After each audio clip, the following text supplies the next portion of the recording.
Bonjour, dans cette vidéo, on va traiter l'exercice 3 du point de vue pratique. Mais là, je dois d'abord rappeler ces quelques complexités qu'on a vues.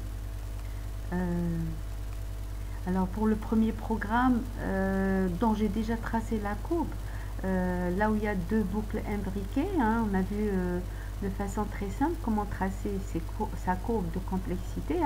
Il a une complexité qui est quadratique, je rappelle toujours. Là, c'est déjà fait, mais bon, je l'ai intégré dans ce code-là aussi. Et là, on a un autre programme qui possède aussi deux boucles imbriquées. Donc la première, dans le compteur i, elle évolue de n jusqu'à tendre vers 1 en fait. En se divisant, le compteur va se diviser à chaque fois par 2, voilà, en diminuant bien sûr. Donc, et la deuxième, qui est interne à la première, elle va aller, le compteur j va aller de 0 jusqu'à n. Là, on voit qu'on a n-0 plus 1, donc n plus 1 itération pour la boucle interne. Et donc, on voit que pour l'externe, nous sommes sur du log 2 de n.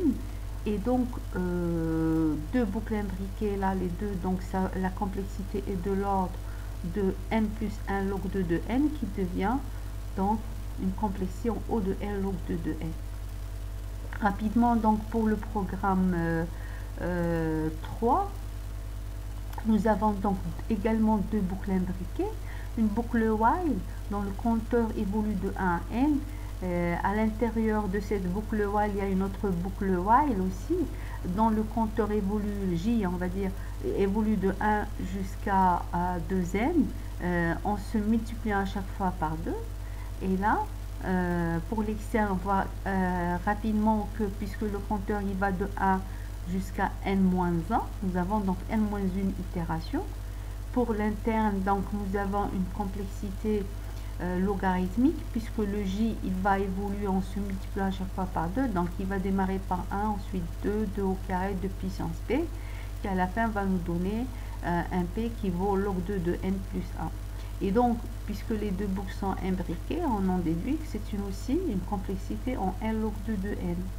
Alors, pour le dernier, là c'est juste pour récapituler ici rapidement. Donc voilà, et pour le dernier, il y a deux boucles également. Là, il y a une ligne là qui sont des déclarations. Et puis il y a deux boucles, une boucle do while, d'accord, dont le compteur c'est i, voilà. Et une boucle à l'intérieur qui est une boucle for, dont le compteur est k, évolue de 1 jusqu'à j. Et j, en fait, c'est une variable qui va augmenter en se multipliant à chaque fois par 2. Et là, dans la boucle do while, le i va aller en se diminuant à chaque fois par pas de 1. Donc, on va déduire rapidement la complexité. Là, on voit carrément que comme le j il évolue par pas en se multipliant par 2 à chaque fois, on a une complexité. Donc, si on somme le tout, on a une forme géométrique. Et donc, on en déduit que c'est une complexité en 2 puissance n moins 1 qui est de l'ordre de, si je récapitule ici, donc en O de 2 puissance n exponentielle. Maintenant, si on classe les complexités enfin on va dire du programme le plus rapide au plus lent, donc on a le programme 2 et 3 qui ont une complexité quasi linéaire. Et puis le programme 1, dont on a déjà tracé la courbe précédemment, donc elle est quadratique. Et puis le quatrième, il a une complexité en exponentielle. Voilà. Maintenant, si on passe à notre programme,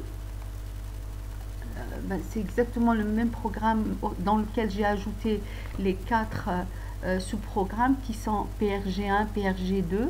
Là, donc vous voyez que c'est PRG1 dont on a déjà tracé la courbe, je l'ai laissé ici. Vous avez PRG2, c'est ce programme-là, donc d'exercice 2. Voilà. J'ai donné une valeur arbitraire à A. On peut donner là les valeurs qui n'existent pas, on va dire, on va leur affecter des valeurs arbitraires. Voilà. Et puis pour le programme 3 également, alors nous avons aussi aussi le programme 4. Nous avons le programme 4. Et là, au niveau de la fonction main, c'est exactement la même chose. Je crée un fichier résultat.txt, je l'ouvre en écriture pour y mettre en fait les itérations pour chaque programme, c'est-à-dire non seulement la taille, plutôt l'entrée n, et en même temps donc les quatre complexités qui sont les nombres d'itérations pour chaque programme. Maintenant, une fois que ce fichier est enregistré, je vais lancer le tracé de courbe, toujours dans le fichier header que j'ai appelé cette fois-ci courbe.h. J'ai mis la fonction qui trace les courbes, en indiquant toujours les mêmes chemins pour l'exécutable du GNUplot, de l'utilitaire du tracé de courbe. Et puis pour mon petit programme, fichier texte ici, où j'ai tapé les instructions de tracé de courbe. Là, j'utilise un multiplot, c'est pour tracer plusieurs courbes dans un même graphe. Alors, ce qui a fait remarquer ici, hein, toujours en utilisant mon fichier résultat.txt, la première, c'est la colonne 2 hein, de PRG1 en fonction de n. La seconde, c'est la colonne 3 en fonction de n, hein, pour la courbe du programme 2. Et la troisième, c'est la colonne 4, la troisième courbe, c'est la colonne 4 en fonction toujours de n. D'accord, c'est celle du programme 3. Mais je voudrais vous faire remarquer que comme le dernier ou le PRG4 ou le programme 4, il a une complexité en exponentielle, on ne peut pas le tracer dans le même graphe, ce n'est pas les mêmes échelles, hein, parce que là, ça devient énorme rapidement.